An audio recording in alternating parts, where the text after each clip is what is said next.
കൊച്ചി വികസന വിഷയങ്ങളിൽ 2020 ഇടപെടൽ ശക്തമാക്കുന്നു.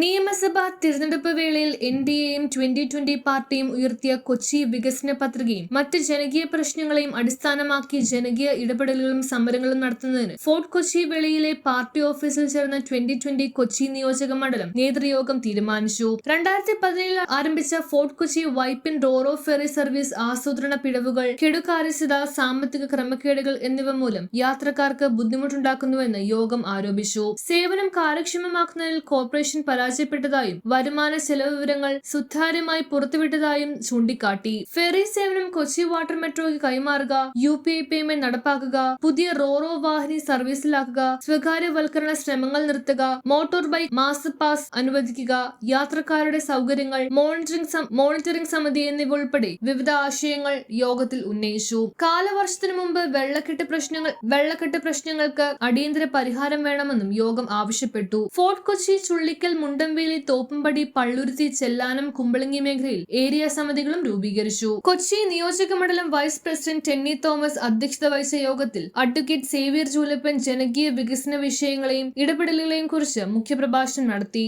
യോഗത്തിൽ George Jijan, Sheela David, KS Ramani, Robin, Manoranjith, Yesudas, Andros Joseph, CR Aneesh തുടങ്ങിയവർ പ്രസംഗിച്ചു. നമ്മളോട് എതിർത്ത് നിൽക്കാൻ, മത്സരിച്ച് നിൽക്കാൻ സാധിക്കില്ല. കാരണം ഇവര് വികസനത്തെ കുറിച്ച് പറഞ്ഞു പറയാം. 2017 കൊച്ചി റോറോ ഫെറി ആരംഭിക്കുന്നത്. റോറോ ഫെറി ഇന്ന് പത്രത്തിലും ന്യൂസ് ഉണ്ട്. ഞാൻ ആ ന്യൂസിന് ഭയപ്പെടുകയാണ്. കാരണം കഴിഞ്ഞ കുറച്ച് നാളുകളായി നമ്മൾ 2020 പറഞ്ഞുകൊണ്ടിരുന്നത് ഇന്നത്തെ ഈ മീറ്റിംഗില് റോറോ ഫെറിയുടെ ജനങ്ങളുടെ പ്രശ്നങ്ങൾ നമ്മൾ ഏറ്റെടുക്കണമെന്നാണ് പറഞ്ഞത്. ഇന്ന് എന്തുകൊണ്ട് ആ ന്യൂസ് ഒന്നും എനിക്കറിയില്ല. മനോരമ പത്രത്തിൽ 5 കോടി ന്യൂസാണ് 3ാമത്തെ റോറോ ബസ് റെഡിയായിരിക്കുന്നത്. നമുക്ക് രാഷ്ട്രീയം എന്ന് പറയുന്നത് നിസ്സാരമൊന്നുമല്ല. എവിടെന്നെങ്കിലും ഒരു ചീട് ഒരു സൂചന കിട്ടിയാൽ മതി അതിനെ തടയാൻ വേണ്ടിയിട്ടുള്ള പ്രവർത്തനങ്ങൾക്ക് സാധിക്കും. ഇപ്പൊ രാവിലെ ഞാൻ മനോരമ പത്രത്തിൽ നോക്കുമ്പോൾ നിങ്ങളോടൊക്കെ പറഞ്ഞു വെച്ച ഈ റോറോ ഫെറിയുടെ പ്രശ്നം ഇനി എന്താണോ പ്രശ്നം തീർന്നെന്ന് രീതിയിലാണ് പത്രത്തിൽ എഴുതിയിട്ടുള്ളത്. 3ാമത്തെ റോറോ വരാൻ പോകുന്നത്. പക്ഷെ ഇവിടെയാണ് ഞാൻ പറയുന്നത്, ഈ പത്രവുമായിട്ട് LDFും UDFും ഈ കൊച്ചിക്കാരുടെ മുമ്പിൽ ചെന്ന് അവർ വിശ്വസിക്കില്ല. കാരണം 2017 തൊട്ട് ഏതാണ്ട് 10 വർഷക്കാലം ഇവരെവിടെയായിരുന്നു എന്നൊരു ചോദ്യമുണ്ട്. ആ ചോദ്യത്തിന് ഇതിന് മറുപടി പറയണം. നമുക്ക് ഇതുപോലുള്ള ജനകീയ വിഷയങ്ങളിലേക്ക് ഇറങ്ങിച്ചെല്ലുന്നതുണ്ട്. ഇതിനു മുമ്പ് ഞാൻ ഇവിടെ പറഞ്ഞു കല്യാണ ആശുപത്രിയിലെ മോർച്ചറി, അല്ലെങ്കിൽ കഴിഞ്ഞ തെരഞ്ഞെടുപ്പ് കാലത്ത് ഇവരൊക്കെല്ലാം ഇറങ്ങി നടന്നപ്പോൾ കണ്ട വെള്ളക്കെട്ടുകൾ, ഇതൊക്കെ നമ്മുടെ പ്രശ്നങ്ങള്, നമ്മളോടൊപ്പം ജീവിക്കുന്ന പ്രശ്നങ്ങളാണ്. ഈ പ്രശ്നങ്ങളിലേക്ക് നമ്മൾ കടന്നു ചെന്നാൽ മാത്രമേ ഒരു തെരഞ്ഞെടുപ്പിന് മുമ്പ് നമ്മളുടെ ഒരുക്കങ്ങളും ജനങ്ങളുടെയിലുള്ള നമ്മുടെ ജനങ്ങൾക്ക് നമ്മളോടുള്ള ഇഷ്ടവും വർദ്ധിപ്പിക്കാൻ സാധിക്കും. News bureau, Kochi. കന്നുകാലികൾക്ക് നൽകാവുന്ന ഏറ്റവും മികച്ച പോഷകാഹാരമാണ് മിൽക്ക് ബീറ്റ. കാരണം മിൽക്ക് ബീറ്റയിൽ കാൽസ്യം, മിനറൽസ്, വൈറ്റമിൻസിനും പുറമെ വ്യത്യസ്തങ്ങളായ അനേകം ചേരുവകൾ അടങ്ങിയിട്ടുണ്ട്. അതിൽപ്പെട്ട ഒരു പ്രധാന ചേരുവയാണ് ഇലക്ട്രോലൈറ്റ്സുകൾ. Sodium, potassium, chloride, magnesium, phosphate തുടങ്ങിയ മിനറൽസുകളുടെ ഒരു ഗ്രൂപ്പിനെയാണ് ഇലക്ട്രോലൈറ്റ്സുകൾ എന്ന് പറയുന്നത്. പശുക്കളുടെ ശരീരത്തിൽ ജലാംശം നിലനിർത്തുക എന്ന സുപ്രധാന കടമയാണ് ഇലക്ട്രോലൈറ്റ്സുകൾ ചെയ്യുന്നത്.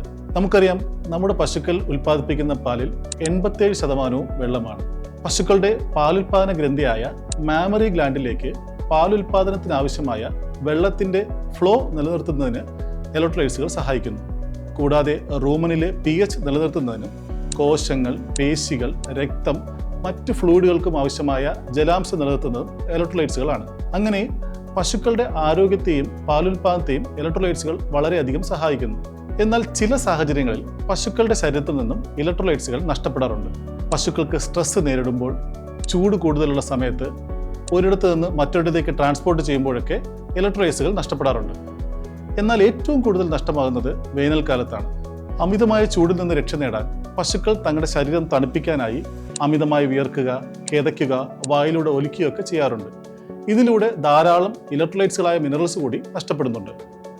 ഇത് കാരണം വേനൽക്കാലങ്ങളിൽ പശുക്കളിൽ പാലുൽപാദനം കുറയുക, രോഗങ്ങൾ ഉണ്ടാകുക, പ്രത്യുൽപാദന പ്രശ്നങ്ങൾ നേരിടുക എന്നിങ്ങനെയുള്ള ബുദ്ധിമുട്ടുകൾ സംഭവിക്കാറുണ്ട്.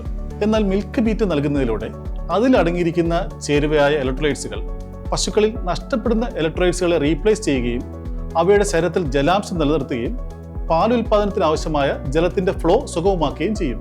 അതിനാൽ ചൂടുകാലത്ത് പശുക്കൾക്കുണ്ടാകാറുള്ള പാലുൽപാദനക്കുറവും ആരോഗ്യ പ്രശ്നവും കർഷകർ നേരിടേണ്ടി വരുന്ന സാമ്പത്തിക നഷ്ടം ഒഴിവാക്കാൻ മിൽക്ക് ബീറ്റ ഏറ്റവും മികച്ചൊരു പരിഹാര മാർഗമാണ്. കാൽസ്യവും മിനറൽസും വൈറ്റമിൻസിനും പുറമെ വ്യത്യസ്തങ്ങളായ അനേകം ചേരുവകൾ മിൽക്ക് ബീറ്റയിൽ അടങ്ങിയിട്ടുണ്ട്. മിൽക്ക് ബീറ്റ 2 കിലോയ്ക്ക് 360 രൂപ, 5 കിലോയ്ക്ക് 890 രൂപ, 20 കിലോയ്ക്ക് 2980 രൂപയ്ക്ക് കേരളത്തിൽ എവിടെയും ലഭ്യമാണ്. കൂടുതൽ വിവരങ്ങൾക്ക് ഞങ്ങളെ കോൺടാക്ട് ചെയ്യുക. നല്ലത് മാത്രം നൽകുന്നവയ്ക്ക് ഏറ്റവും നല്ലത് നൽകൂ. Milk beta.